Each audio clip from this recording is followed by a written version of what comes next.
Hello दोस्तों, नमस्कार। दोस्तों, मैं आपका दोस्त आपके सामने देसी नुस्खे उत्तराखंड की तरफ से। दोस्तों, आज मैं आपके सामने एक बहुत ही अच्छे विषय पर बात करने आया हूँ और मैं उम्मीद करता हूँ कि शायद आपको मेरी बात अच्छी लगेगी और आप मेरी बात को समझेंगे।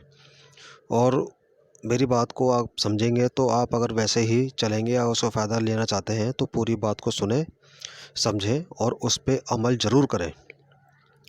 आज का दोस्तों विषय हमारा नामर्दी के ऊपर होगा कि नामर्दी क्यों होती है, किस कारण से होती है, हमें क्या चीज़ खानी चाहिए और क्या चीज़ नहीं खानी चाहिए।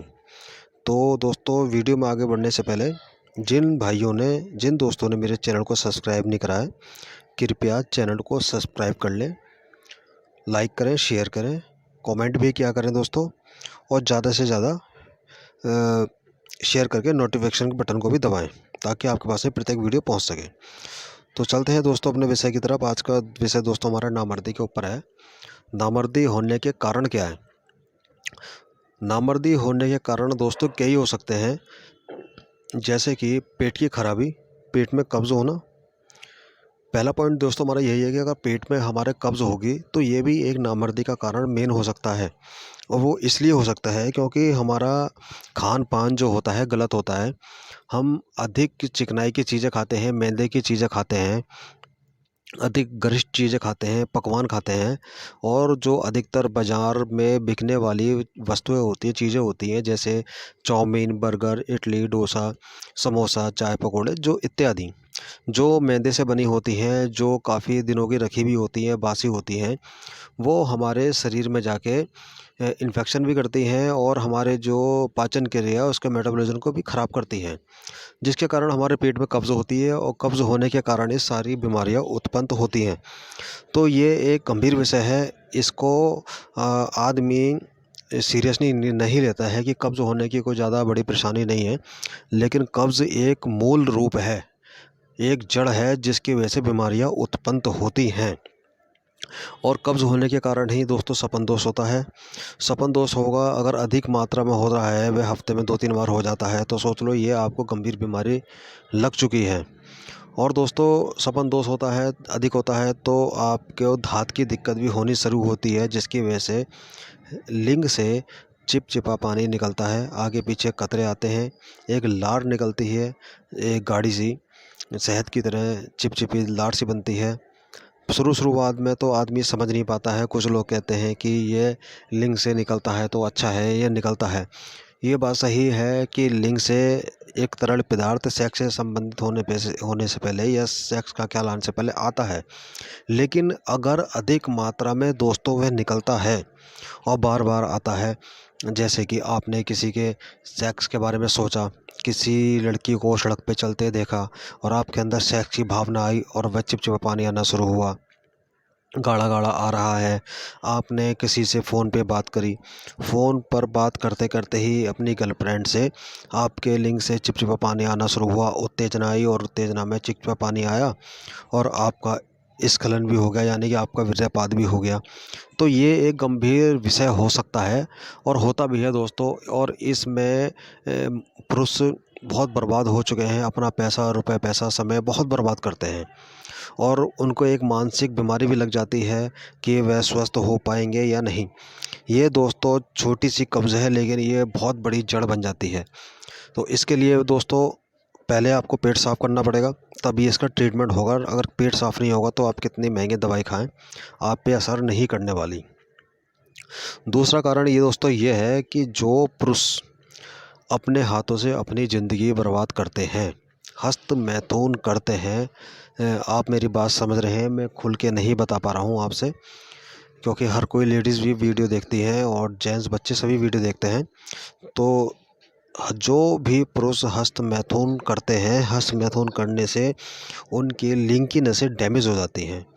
संभोग के दौरान जो योनि में प्रवेश करने पे जो रगड़ लगती है वो एक नेचुरल है, सॉफ्ट होती है, लेकिन जब हाथ से आदमी हस्तमैथुन करता है, रगड़ करता है, तो वो टाइट हाथों से करता है, जिसके कारण उसके लिंग की नसें डैमेज हो जाती हैं, टूट जाती हैं, पतली हो जाती हैं, कहीं से पतली हो जाती हैं, कहीं से मोटी रह जाती हैं, जिसके कारण से उनका लिंग कहीं से मोटा, कहीं से पतला हो जाता है और लिंग टेढ़ा भी हो जाता है। काफ़ी हद तक टेढ़ा हो जाता है, धनुष आकार में भी पहुंच जाता है दोस्तों लिंग। बहुत से फिर नीम हकीम कहते हैं कि हम आपका लिंग सही कर देंगे, क्योंकि एक बार टेढ़ा हुआ फिर सही नहीं होता। आप सिर्फ पैसा बर्बाद कर सकते हैं। वह आपसे कहेंगे कि आप इतना पैसा दो, हम आपका लिंग लंबा कर देंगे, मोटा कर देंगे। दोस्तों अगर ऐसे ही लिंग लंबा मोटा होता तो हर कोई अपना लिंग 10-10 इंच का, 12-12 इंच का, 1-1 फुट का लिंग हर किसी के पास लंबा लंबा होता। मगर ये नेचुरल नहीं है। हाँ, अगर किसी का किसी कारण से नेचुरल जो लिंग होता है वो हस्त मैथुन के कारण अधिक संभोग करने के कारण उनका लिंग जो अंदर घुस जाता है, वह दवाई के ज़रिए अपना लिंग उसी स्थिति में आ जाता है।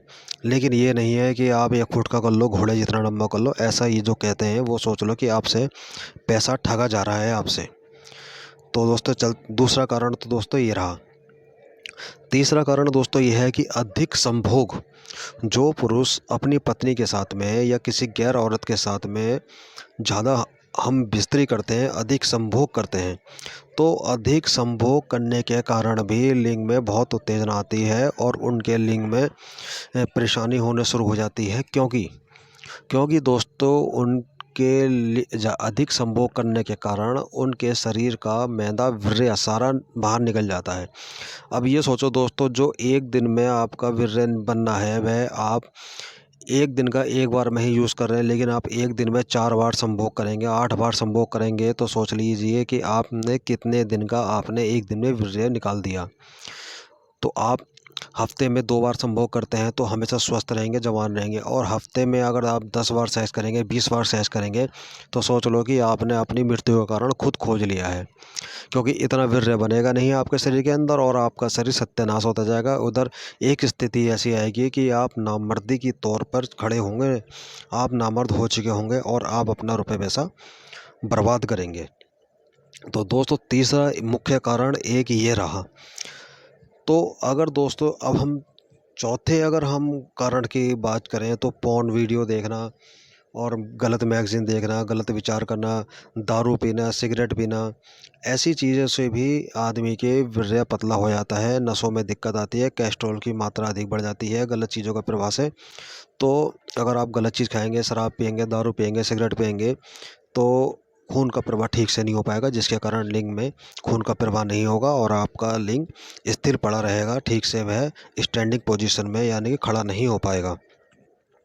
और दोस्तों ये तो रहे दोस्तों एक नेचुरल तरीके जिससे आदमी खुद बिगाड़ता है। अब एक कारण दोस्तों ये है कि आदमी कब नामर्दी का शिकार होता है, ये भी एक मुख्य कारण है। ये है दोस्तों से खान पान। अब खान पान दोस्तों वह किस प्रकार से बिगाड़ता है अपना, कि अगर आदमी का खून अगर पतला होगा तो वह लिंग में प्रवाह करेगा। आप मेरी ये पॉइंट को अच्छी तरह समझना दोस्तों, आपके ये बहुत काम आने वाला है। अगर आदमी का लिंग में खून का प्रवाह होगा जब ही आदमी का लिंग खड़ा होगा, और वीर्य गाढ़ा होगा तो उसको शीघ्र पतन की दिक्कत नहीं होगी। अगर दोनों ही अपोजिट हो जाते हैं, आदमी का वीर्य पतला हो जाता है, आदमी के वीर्य में पतलापन आ जाए, तो उसको शीघ्र पतन की दिक्कत हो जाएगी, बीमारी हो जाएगी, वो शीघ्र पतन का शिकार हो जाएगा। पहला पॉइंट। अगर दोस्तों दूसरा पॉइंट ये है कि अगर उसके खून में गाढ़ापन आ जाएगा, अगर दोस्तों उसके खून में गाढ़ापन आएगा, खून गाढ़ा होगा, तो गाढ़ा होने के कारण बारीक जो नसें होती हैं लिंग की, जो मस्तिष्क में होती हैं, जो खून का प्रवाह लिंग की तरफ भेजती हैं, तो वह गाढ़ा होने के कारण वो ठीक तरह से बारीक नसों में नहीं जा पाएगा, जिसके कारण से आपका लिंग ठीक से स्टैंडिंग पोजीशन में खड़ा नहीं हो पाएगा। आप मेरी बात समझ रहे होंगे। तो दोस्तों इस बात को समझना कि मैं क्या कहना चाहता हूँ आपसे।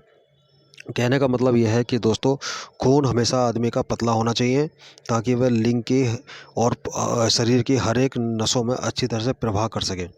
जब खून पतला होगा और खून में गर्मी होगी, जब ही आपके लिंग की हर सिराओं में खून का प्रवाह अच्छे से होगा और लिंग बिल्कुल टाइट और मजबूती से के साथ डंडे की तरह खड़ा रहेगा, सख्त मूसल के समान, कठोर होके।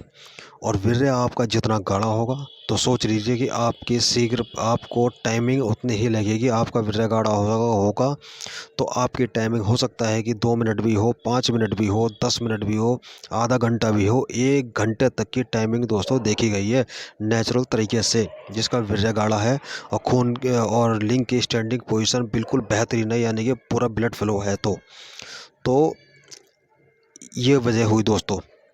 अब खाने पीने में दोस्तों क्या हम खाते हैं जिसकी वजह से नामर्दी होती है। एक है दोस्तों इमली।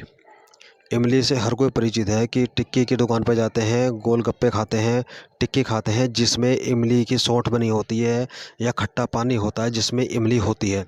इमली दोस्तों हमारे ब्लड के लिए, पुरुषों के लिए सोच लो एक एक अभिशाप है। अगर उसका सेवन करेगा आदमी तो वो सोच लो शीघ्र पतन का शिकार भी होगा और नामर्दी का शिकार भी होगा। पहली चीज़ तो दोस्तों इमली रही।